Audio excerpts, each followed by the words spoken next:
Welcome back to Catalan, guys. In this video, we are talking through a Grassroots coach's guide on how to manage your parents on the sidelines. So let's get straight into the video with some top tips on managing parents. Now, if you've been coaching Grassroots teams for a while, or if you're brand new to Grassroots coaching, you've probably learned pretty quickly that the hardest thing about kids football is usually the adults. So managing parents is a very important part of what you do as a coach, but there's lots of tips that we can give you to help you with managing them and making sure that they don't turn into your biggest headache.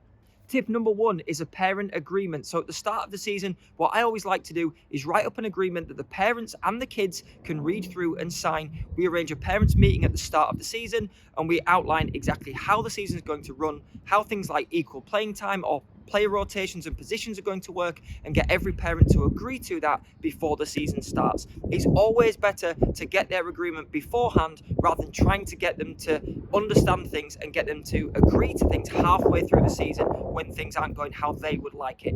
So get a parent agreement written up. It's very easy to put together. It just has to state very clearly your expectations for the season, what the parents' expectations should be, and how the squad is going to be managed. This should hopefully negate some of the problems that you'll get in terms of arguments with parents sending you WhatsApp and text messages, arguing about playing time or what positions their child has played, if you've already got their agreement before the season starts. And if they still get in touch with you and they're still annoyed by things, you can always refer back to this agreement and say, look, this is what you signed up for, and we made it clear at the very start of the season. The next top tip all comes down to understanding why parents are shouting things on the sideline. And 95% of the time, it probably comes down to parents are trying to help. They want to help the child, they want to help the team, they want to help you as a coach. Now, sometimes in their misguided enthusiasm, they're trying to help and they're actually saying things that are either confusing the kids or going against the things that you're asking the players to do. So one of the ways that we try and fix this, and the next tip, is to give the parents useful phrases that you will let them actually say on the sideline. Now, a silent sideline would be perfect, but let's be honest, you're not going to keep those enthusiastic dads and mums from shouting things on the sideline, trying to help and trying to fix a problem when they see it emerge in front of them. With the best will in the world and with all the agreement from the parents, every now and again, when the stakes are raised and they feel like the kids need help, they're going to try and help the kids. So instead of trying to completely disarm them and not say a word, let's give them some really good phrases that can help them help the kids. Some things from the side of the pitch that the parents can say that shouldn't go too far against what you're trying to coach are words of encouragement like keep going, get goal side, work back, recover.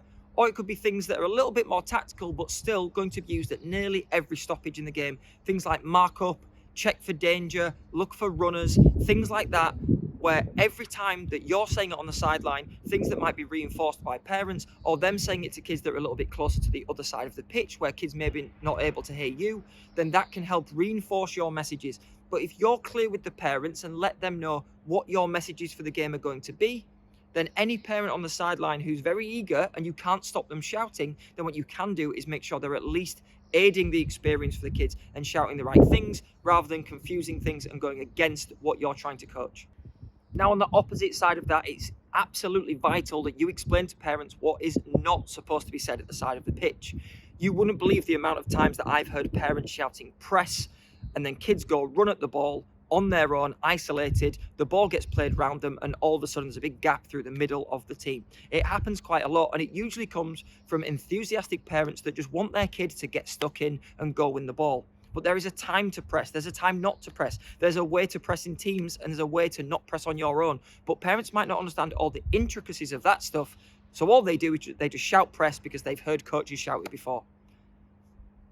So that's one example of a word that you might put in your parent agreement for words that parents are not going to say. When it comes down to tactical instruction, when it comes down to making kids decisions for them, then those words can actually be a massive detriment to the player's development rather than a positive and making the right impacts. So make sure you explain to parents, these are certain words on the touchline that we don't want you guys to shout. You might sometimes shout it as a coach, you might go through it before the game or at halftime, but what you're not wanting is parents on the opposite side of the pitch shouting loads of tactical instructions that will confuse your players. And the last tip from me isn't just for parents, but this can help for coaches too. Try not to make the players' decisions for them. Don't make their mind up by shouting very clear, direct instructions when there's a chance for them to make the right decision and recognize and problem solve. So for example, if a player's got the ball and the best pass on the pitch is over to the opposite side of the pitch, rather than just shouting switch, ask them a question. Shout things like, can you find someone in space? Is there anyone available? Can you find Jimmy? And that will then get players to get their head up to try and solve the problem that you're giving them and answer the question rather than just follow a simple instruction. Don't turn players into robots by giving them very specific, strict instructions where there's no problem solving involved. Try and ask questions and try and get them to work out the answers themselves rather than giving them it on a plate. Think of their football learning in the same way you think of their school learning. You wouldn't just tell them all the answers to their maths problems. You would teach them the method, and then you would ask them probing questions that would help them use their method to find the right answer. They're some of the best solutions that can help kids develop their decision making rather than just following instructions. Guys, we hope that video helped with some top tips on how to manage your parents on the sideline. If you've got difficulties, then at the start of next season, make sure you're writing up a parent agreement, you're getting everybody to sign it, and you will find out at that point, if you've got a parent that doesn't agree to what you're trying to get them to sign up for, they're probably not in the right place and should probably look elsewhere for a team. Thanks for watching, guys. Don't forget to like and subscribe as always, and I will catch you in the next one. See you soon.